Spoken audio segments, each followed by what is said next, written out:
Good morning and welcome back to Mousumi lifestyle. দেখো আজকে কিন্তু আমি খুব ভদ্র মেয়ের মতন অনেক সকালবেলা উঠে গেছি। উঠে একদম দেখলাম মা কী করছে, উঠানটা ঝাড় দিচ্ছে। তো আমি ঘরটা ঝাড় দিয়ে নিয়েছি, ঝাড় দিয়ে তারপর এসেছি ব্রাশ করতে। তো এটা হচ্ছে আমাদের রান্নাঘরের পেছন দিকটা, মানে গেটের এদিক দিয়ে ঢুকলাম। ওই যে পেছনে গেটটা দেখো, এদিক দিয়ে ঢুকে আমি এদিকে আসলাম একটুখানি হাঁটতে হাঁটতে, মানে একটু ঠান্ডা ঠান্ডা লাগছে। তো এদিকে হালকা হালকা রোদ আছে। আর এদিকে এসেছি, দেখো আমাদের বাড়ির চারপাশ দিয়ে ধান টান লাগানো হয়েছে, কত সুন্দর, মানে পরিবেশটা বেশ মনোরম মনোরম। তো ব্রাশ করে তারপর ফ্রেশ হয়ে একদম মুখ টুক ধুয়ে আসলাম চা খেতে। মা বানিয়েছে, আর আজকে হচ্ছে কিন্তু লাল চা। দুধ চা মানে দুধ শেষ হয়ে গেছে, আর আমাদের তো গরু নেই যে গরুর দুধ হবে। আর কেনা দুধ অতিরিক্ত খাওয়া হলেও, মানে পাউডার দুধটা যে ওটা অতিরিক্ত খাওয়া হলেও মানে কি বলে গ্যাস হয়ে যায়। তো চাটা খেয়ে তারপর আমি যাচ্ছিলাম ঘর গোছাতে, তখন দাদা ডাকলো যে একটু এদিকে আয়, আমি গাড়িটা পরিষ্কার করব, আমাকে একটু হেল্প কর। কি বলে একটা কার্বন ইসের মতন, কি ওটার মধ্যে একটু অয়েল মতন থাকে যেটা, তো ওই যে দেখো আমার হাতে ওটা দিয়ে এখন মুছলে গাড়িটা সুন্দর গ্লেজ দেবে। তো আমাকে বলছিল যে এটা দিয়ে একটুখানি হেল্প কর। তো আমি ওটা খুলতে গিয়ে দেখি এখানে অনেক অয়েল আছে। তো এটা আমি গাড়িতে লাগিয়ে দিচ্ছিলাম। তো এভাবে লাগাচ্ছি বলে আমাকে বকাও খেতে হলো, যেভাবে রাউন্ড রাউন্ড করে লাগানো যাবে না। তো প্যাকেটটা আমি কেটে আনলাম ঘর থেকে গিয়ে, কেচি দিয়ে কেটে, মানে কাঁচি দিয়ে কেটে নিয়ে আসছি। এখন হচ্ছে এটা দিয়ে অল্প একটু করছি, কিন্তু এভাবেও করা যাবে না, এক জায়গায় ঘষা যাবে না। তো ও আগে কাপড় দিয়ে মুছছে, তারপর আমি ওটা দিয়ে মুছছি। সবটা আমি মুছবো না, দাদাই মুছবে, আমি তো পারি না, ওই আর কি টুকিটাকি করে একটুখানি চেষ্টা করছি। আর দাদা প্রত্যেক দিন সকালবেলা বলে চল তোকে গাড়ি চালানো শেখাই। তো আমার মা তো দেবে না শিখতে, আর আমারও প্রচণ্ড ভয় লাগে, যদি পড়ে যাই তাহলে কিন্তু শেষ অবস্থা।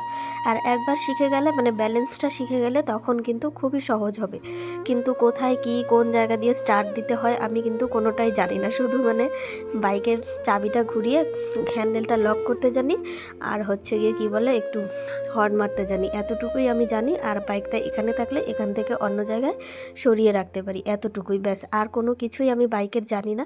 তো দাদা আমাকে বারবার বলে যে চল তোকে শেখাই, কিন্তু আমার আর শেখা হয় না।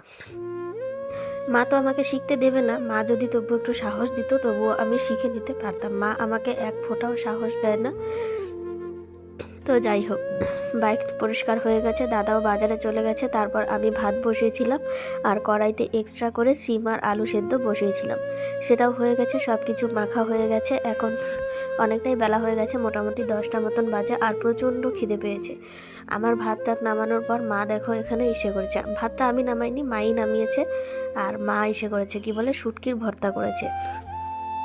আর শুটকির ভর্তাটা এত পরিমাণ ঝাল হয়েছে আর বলার মতো না, যেমন ঝাল হয়েছে তেমন টেস্টিও হয়েছে। বাবাও চলে আসলো খেতে, তো খাওয়া দাওয়া শেষ হয়ে গেছে।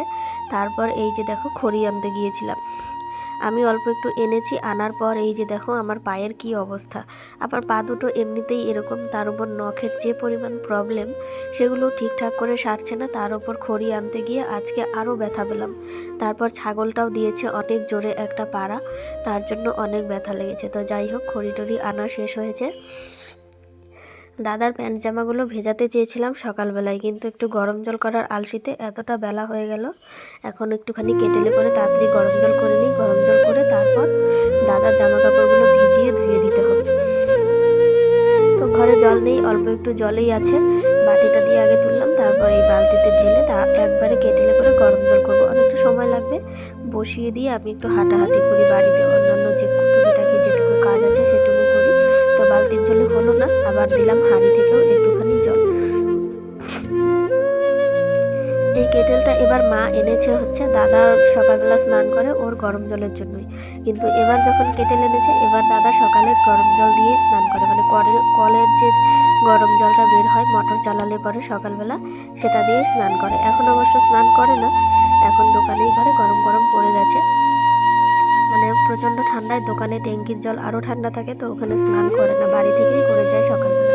আর এদিকে যে মা ধান ঝাড়ছে, এই ধান দিয়ে আজকে হচ্ছে চিরার ধান সেদ্ধ করবে। আমাদের বাড়িতে অনেক দিন হলো চিড়ে নেই, সেই বন্যার সময় আমাদের বাড়ির ভাঙানো ধানের চিরা শেষ হয়েছে।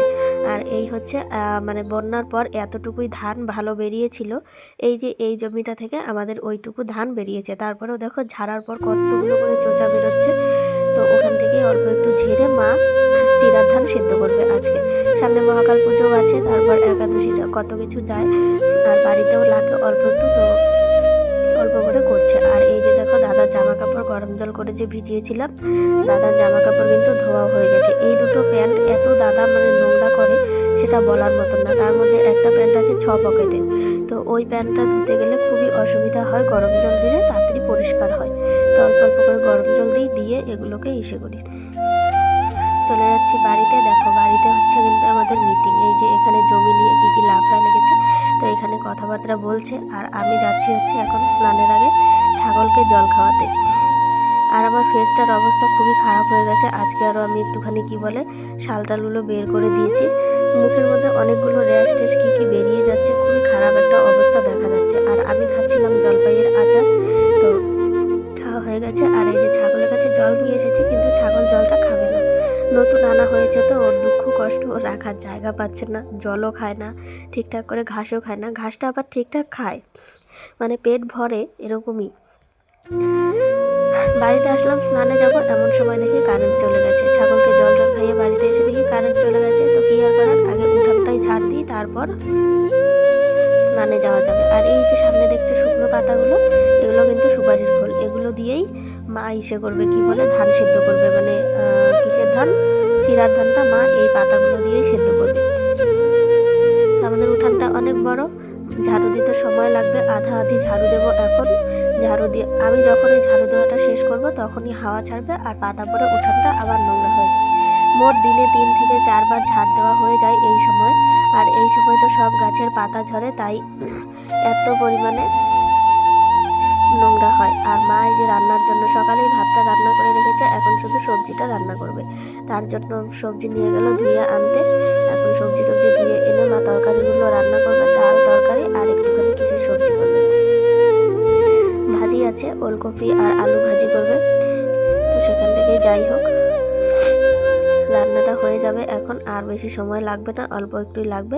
আমিও উঠানটা ঝাড় দেবো, ঝাড় দিয়ে স্নান করে তারপর পুজো দিয়ে যাব ভাত খেতে। তো উঠানটা তো আমাদের অনেকটা বড়, ঝাড় দিতে অনেকটা পরিমাণ সময় লাগে।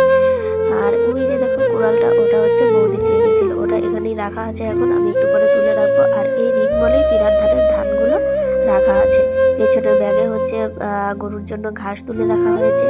এবছর যে এত ঘাসের অভাব না, সেটা আর বলার মতন না, এত পরিমাণ কষ্ট। আর আমাদের জমি থেকে এত খ্যার হয়, মানে ধানের যে ইসেগুলো হয় আটি খ্যার, ওগুলো এত হয় যে গরু খেয়ে শেষ করতে পারে না। কিন্তু এবার কি অবস্থা দেখো, গরুর খাওয়ার জন্য একটাও খ্যার নেই।